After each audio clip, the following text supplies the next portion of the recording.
நம்ம கிட்ட ஒரு சாத்தியக்கூறு இருக்கு. என்ன இருக்குன்னா, ஃபுல் அட்டென்ஷன், முழுமையான ஒரு கவனத்தன்மையோடு, ஒரு விழிப்புணர்வோடு, இல்லாட்டி விழிப்புணர்வு இல்லாம இருக்கிறது. 2மே சாத்தியக்கூறுகள் இருக்கு. எல்லாத்தையுமே முழுசா குடுக்கலாம், அன்பா குடுக்கலாம். And we can see in our minds, in our bodies, in our environment, in other people.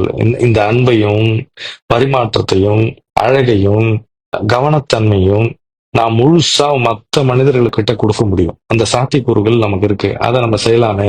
அத செஞ்சு பார்க்கலாம்.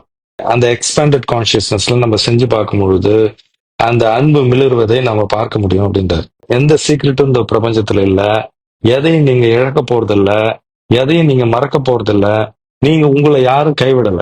எல்லாமே இணைந்த இணைவு. உங்களுடைய எக்ஸ்பேண்டட் கான்ஷியஸ்னஸ், எக்ஸ்பான்ஷன் எப்படி விருந்து விருந்து விருந்து நிக்கிறீங்க. நீங்கள் பிரபஞ்ச மனம், நீங்கள் வெளி, நீங்கள் ஆற்றல் அப்படின்ற தன்மையில நின்னீங்கன்னா, நீங்க எதை பத்தியும் கவலைப்பட வேண்டியதில்லை. ரிலாக்ஸா இருக்கலாம், ஈஸா இருக்கலாம் அப்படின்ற தன்மைய மிக அழகா எடுத்துட்டு போறாரு.